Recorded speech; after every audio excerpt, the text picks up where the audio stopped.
Shalom Aleichem. I'm going to try to be very, very controlled and refined and everything. But I attest to the fact that people learn from the audience participation. People always learn from any audience participation, absolutely. Thomas says yes, the Pascals. Yes, it's the Pascal triangle. Okay, that's cool. Okay, so we are studying. I think we are. We are studying Chovot HaLevavot, the Torah Chovot HaLevavot, the Torah of the duties of the heart, by Rabeinu Bachya. We're using Feldheim's book and translation. And if you have that book and are following along, we'll be on the English side on page 93. If not, just listen or make notes or just pay attention. We are in the first gate. You remember he's divided all his works up, his subjects up into gates. We are in actually section 7 or chapter 7 of the very first gate concerning the unity of God. And now we've come through all of these ideas and premises that he's made, and then the logic and the proof that he's given to show us that there is a creator. And now he wants to show us that creator is one. All right? That there's not two or not combinations or any of these things. Arguments for the proposition that God is one, that HaShem is one, that the creator is one. Since it's been demonstrated, he says, by way of logical argument, and I don't think we could ever accuse him of not being logical. He follows very, very precise logic, yeah. By way of logical argument that the world, the universe, has a creator. He says, now it's our duty to inquire as to whether he is one or he is more than one. It is necessary, he said, to prove the true nature of his oneness. And he says, and I would like to do that using 7 different perspectives. We're going to look at it 7 different angles, 7 arguments. The first argument, he says, is drawn from examining the causes of existing things. He says, when we consider those causes, we find that they are fewer than their effects. Do we understand what he's saying? This is a premise that he used also when he was talking about earlier, back here when he said, when he says, now what is eternal has no cause. No, that's not it. Hold on. Causes are limited in number, all right? And because causes are limited, they must have a first cause before which there is no other cause. All right. So this is what he's working on. When we consider these causes, we find that they are fewer than their effects. And the causes of those causes are still fewer. And the further back we go in tracing the causes of causes, what came first, what came before that, what caused this, then the fewer causes that we find. And the higher we ascend, meaning going up a hierarchy of causes, then the lower their number becomes until finally we reach the top. And at the top, he says, there's always only one cause. There's only one cause of all causes. He says, let's elaborate that. Or in Hebrews, actually, he says, let's make it a little clearer. Let's try to clear it up. Individual things, he says, are innumerable. Now he's talking about all kinds of things, like plants or certain animals, whatever. And he says, so when we consider the species which comprise the individual, say individual animals in a species, or plants. So he says, we can't count. We can't get an accurate count of all the members that are individuals. And he says, and when we consider the species which comprise them, he said, we find their number to be fewer than the individual things that are included in them. For each of the species, for instance, like, okay, do it this way, even though we would use the word breeds or something. So let's say dogs, all right? But the species or the breeds of the dogs are fewer than the total number of dogs. You understand what he's saying now? All right. For each of the species, he says, consists of many individuals, and the species are limited in number. When we group the different species now into classes, the number of classes will be less than the number of species that are contained in them, as there are many species that are in each class. We then classify the classes. And the higher we ascend the hierarchy of the classes, the lower their number becomes, until finally they are reduced to the fundamental categories. The philosopher has pronounced the fundamental categories to be 10 in number. All right? He never names this philosopher that he quotes from time to time. But they are 10 in number, namely this. And this will not be on the test, so don't worry about it.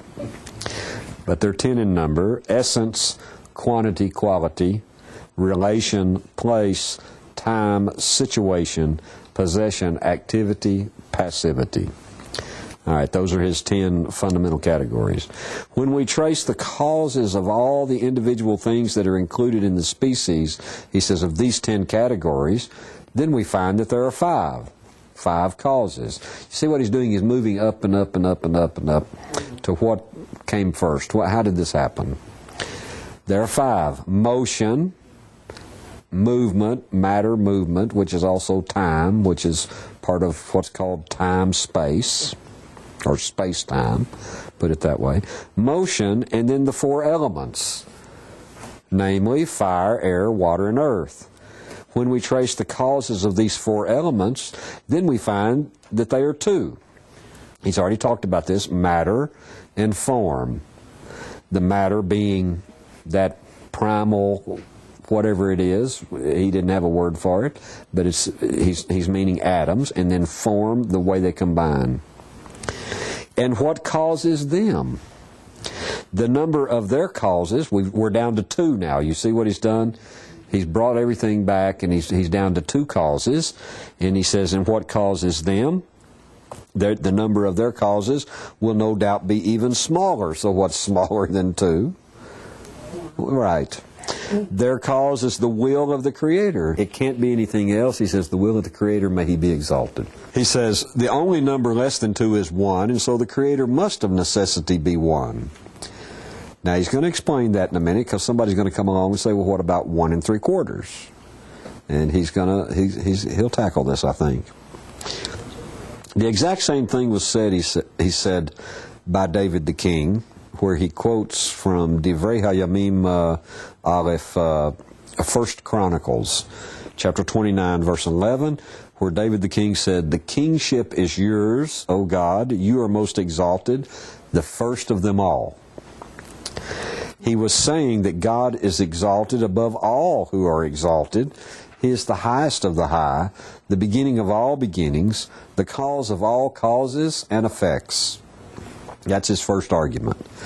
The second argument is drawn, he says, from the signs of wisdom, which are actually manifest throughout this world, both in its upper regions and its lower regions, in its minerals, in its vegetation, and in its animals.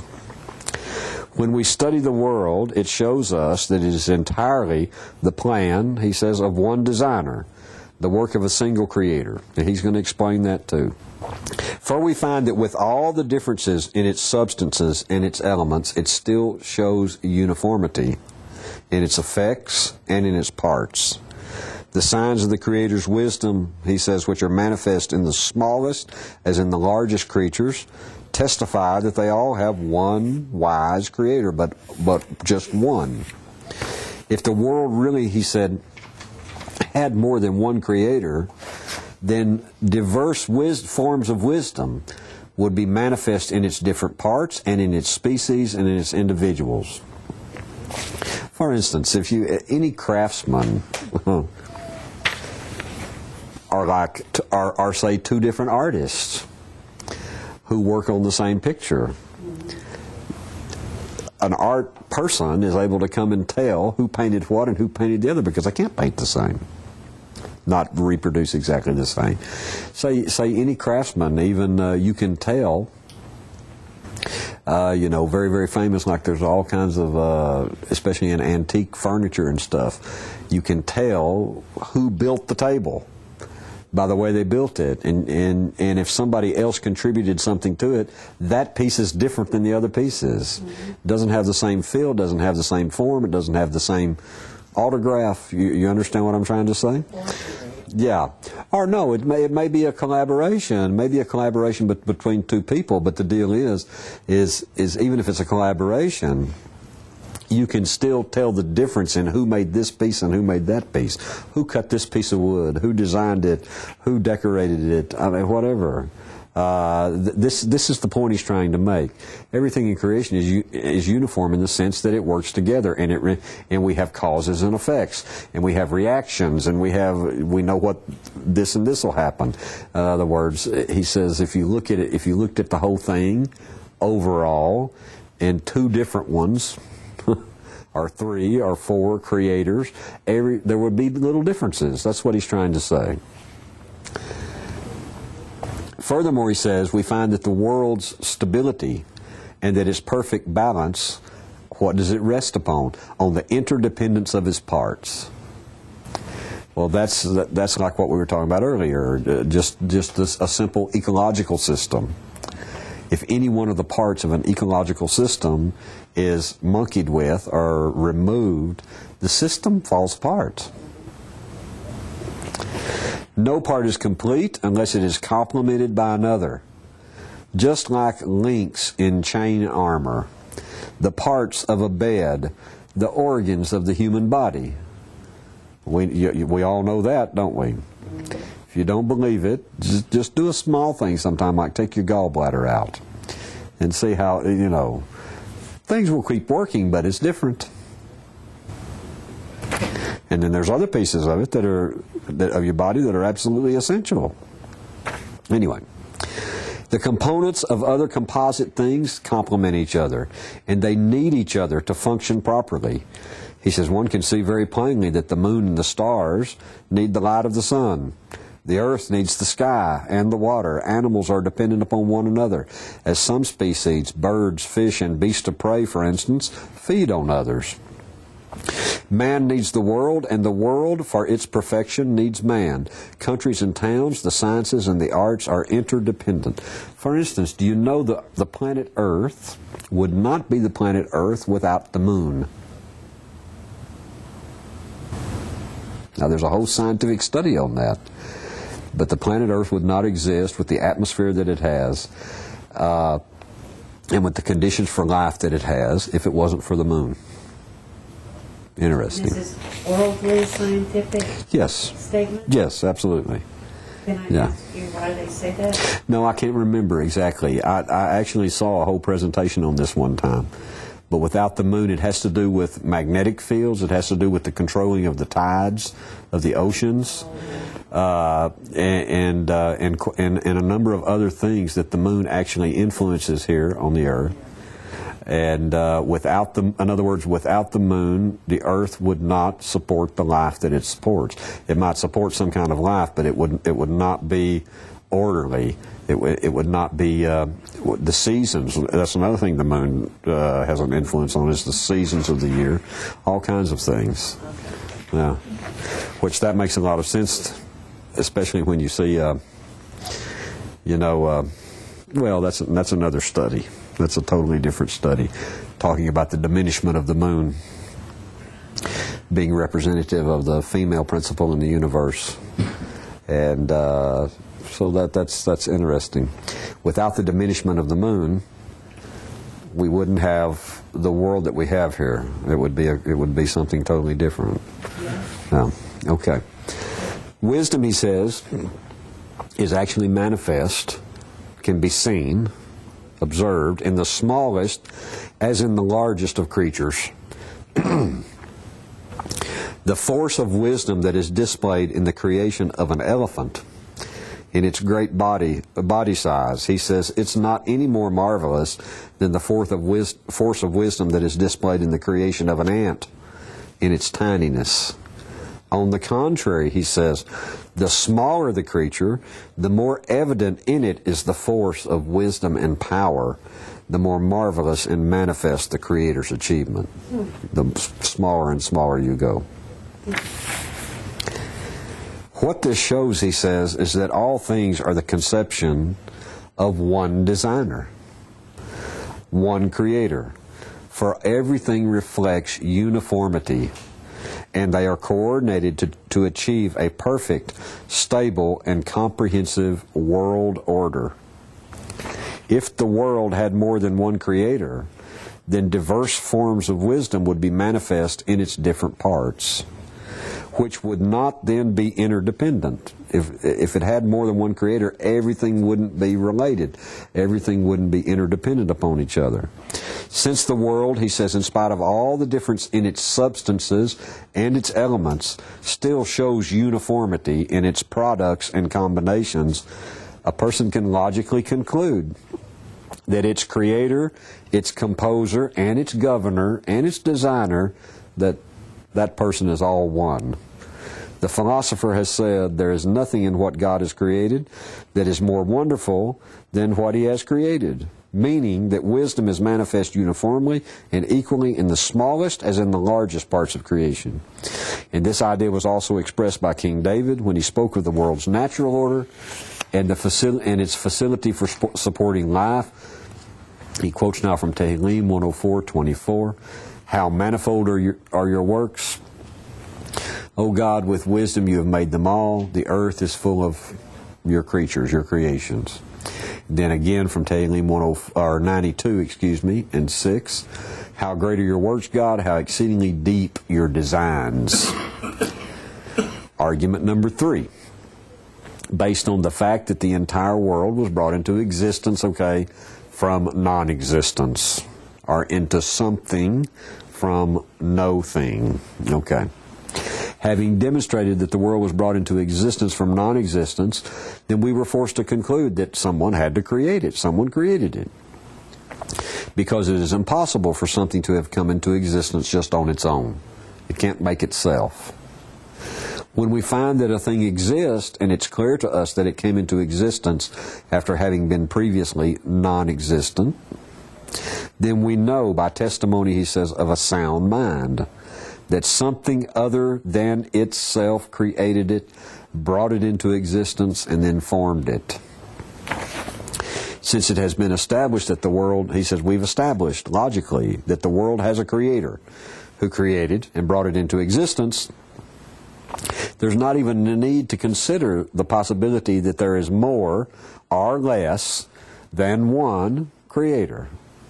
For there could not be a world without even one creator, so we can't have a half a creator. We have to have one creator. So if it were possible, he says, to conceive of a world with a creator who is actually less than one, he said, then we would so conceive him. But it's not possible. Since we can't conceive, he says, of something, of an entity that's less than one, which can make something else, then we can conclude that he's one. For in the case of things that are verifiable, he says, by way of adducing proofs, when their existence is proved conclusively, he says, we need not assume them to be more than is necessary to account for the phenomenon that constitutes their proof. This is a logical argument, is what he's saying. He says, how do we, I mean, we've proved it over and over and over again. The proofs are solid, so go from there, okay? He says, we can do an analogy, a parable kind of the above. He says like follows. If we should see a manuscript, now obviously he's a writer, he's very familiar with all these things, and especially in the classics of his day. So he says, and certainly the Tanakh, if we should see a manuscript that is uniform in composition and is written entirely in one handwriting, he says, then it would immediately occur to us that one individual wrote and composed it. He says it's really inconceivable that it was written by, he says it's certainly inconceivable that it was written by less than one person, so we have to have one, all right, not less than one. He said, but everything's uniform, all the same handwriting, and once you examine it, it's not just that it's uniform, it's just the thought process also has to be uniform.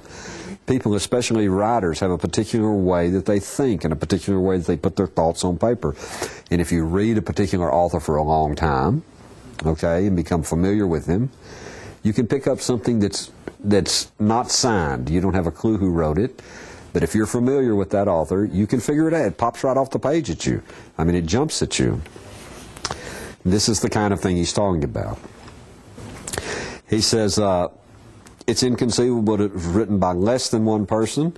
If that were possible, however, then he said we would assume that to be the case. He's trying to say, one, he says, but even if it was less than one, if that was possible, that's fine with us. Now, I don't understand exactly what he's trying to say there, but it's his reaction to the idea, to the very notion that there's more than one. Okay? He says, even though it's theoretically possible that maybe more than one person was involved in writing this writing, it would be unwarranted, he said, to make such an assumption unless there was some kind of collaborating evidence to that effect. He talks like a judge also a lot. Such as a change in the handwriting in part of the manuscript, okay, or some similar type of indication. This being so, there is no need for us, he says, in our case, to meet the author face to face, if that way of coming to know him is impossible. Rather, it is enough to see the manuscript, to see the inferences that are drawn about the author from his work, from his handwriting style.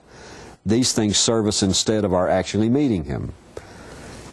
We may conclude with certainty, based on the consistent style and uniformity of the manuscript, that there existed one writer who schooled and skilled in the craft, wrote it, and that no one else collaborated with him in writing it. A work written by two different authors is marked by diversity. It's marked by lack of uniformity. It's marked by inconsistency of style. He said, and it would fluctuate in quality and character. For instance, I'll give you an example of that. Something that just jumps to my head. Y'all know already what I'm talking about.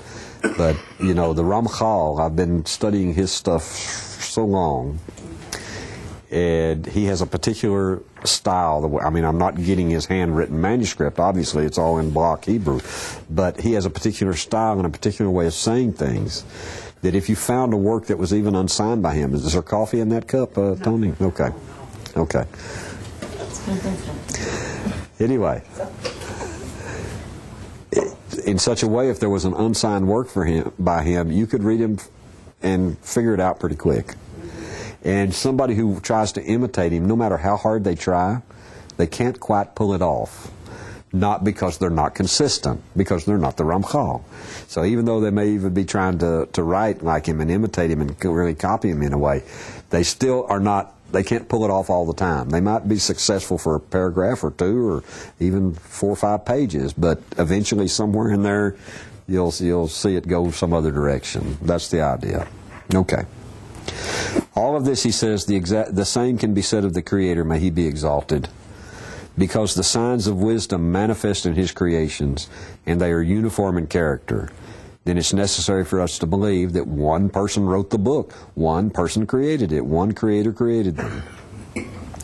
Because the existence of all created things is impossible without Him, and He is not something that can be seen, like substances or accidents. Since He cannot be seen, it's impossible to learn of His existence and to attain knowledge of Him except by way of logical argument and through the observation of His creations, through seeing what He's done. That's how we learn about Him, which give evidence of Him. In this way, he says, if we'll just do this, will our faith be strong that He exists, okay, and that He is one, and that He is eternal, who was and will be. He is the first and the last. He is the mighty, wise, living one. Since He is not visible, the inferences we draw about Him serve us instead of our actually seeing Him. Just like he mentioned that earlier, just like you become so familiar with a writer, you know about him from his writings and you don't even have to meet him. You know him. For this reason, he says, it is necessary, or you don't have to see him. You actually are meeting him. Okay? For this reason, it is necessary for us to conceive, he says, of one Creator, only one Creator, who created all. For without Him, the existence of everything that has come into existence would be impossible. But existence would be impossible, he says, without there But existence would be possible. Okay, existence would be possible without there being more than one creator. There is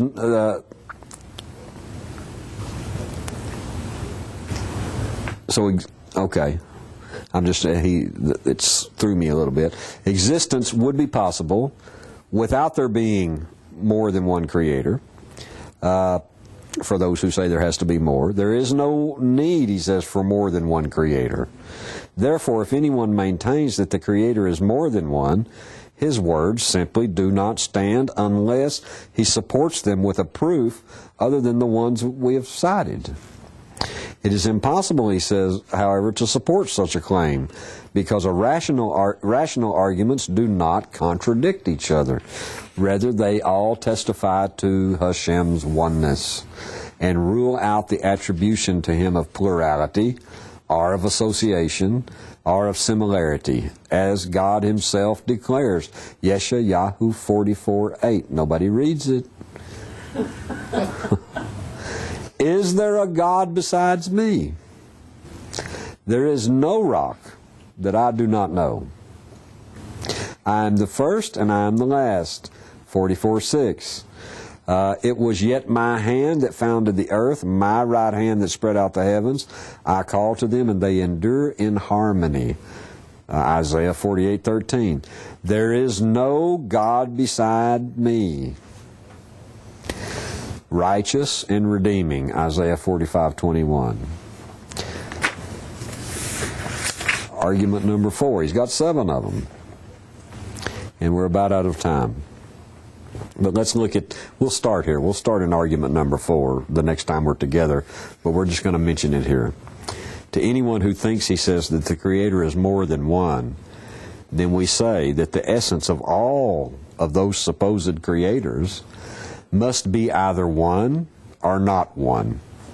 If he says that the essence is one, then it's only one thing. If it's only one essence, then it's only one thing. What he's about to do is really, now he's shooting across the bow here of basically Trinitarian Christianity. Okay. He says, if he says that the essence is one, then it is one thing. And the Creator is not more than one. If he says that each of them has an essence which is not that of any other, then it follows necessarily that there is a separation between them due to their difference and otherness.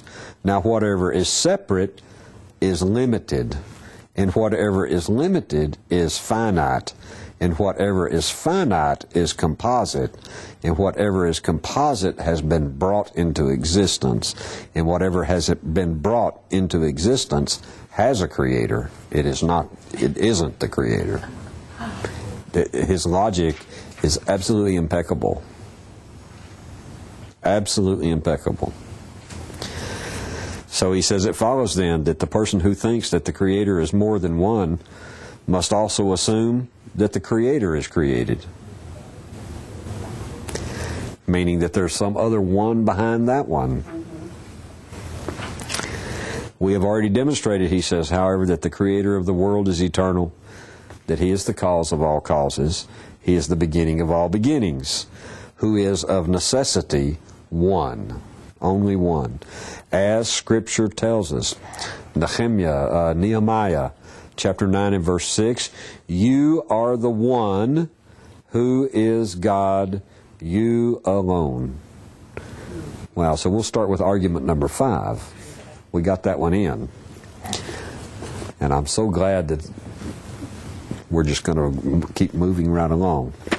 Okay. The 5th argument is drawn, he says, from the meaning of the concepts of plurality and oneness. What is the meaning of those concepts? He quotes by quoting from Euclid. In his book, he says, defines oneness as follows. Oneness is that notion in virtue of which a thing is said to be one. Now he's going to tell us, he has to help me and tell me what that means. And like any good teacher, that's what he's going to do. He says, this means that oneness is actually prior. It's prior by nature to the thing which is one. Just as we say that heat, I'm glad he gave us an example, heat precedes anything that is hot. If there were no oneness, then nothing in the universe could be said to be one. He's talking about the concept. What's the concept of one? Okay?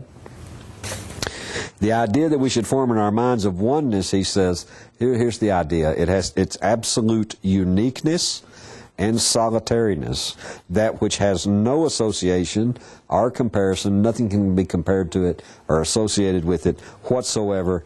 This oneness is totally devoid of any plurality and number, and has been neither combined with anything nor separated from anything.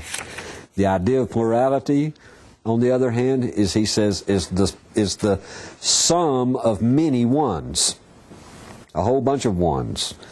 Plurality, he says, cannot then come before oneness, of which it is an aggregate. When we discover with our minds or with our senses a plurality, then we can be sure that oneness preceded it, just as the number one precedes all other numbers. We'll stop right there. Because we need to rethink that. He's making an extremely profound point. Read that over again. Yeah, Next slide. he's making an extremely profound point there, and we need to dwell on it a little more. Yeah, go to number 5. Yeah. Although we're probably going to keep on plowing, because number one, when he really demonstrates something with logic, he nails it down. Okay. At the same time, he's talking about concepts that are pretty high up there. So. We'll work on it as we go through. I'm glad he's doing this. I'm really glad. You know, I had my doubts at the start whether to get into all these arguments and everything that he gives, but he proved to us that we should do that we should really know the subject and examine it and figure it out. And I'm glad we're doing this. Okay. All right. Shalom Uvracha, peace and a blessing. I'll see you the next time. Shalom.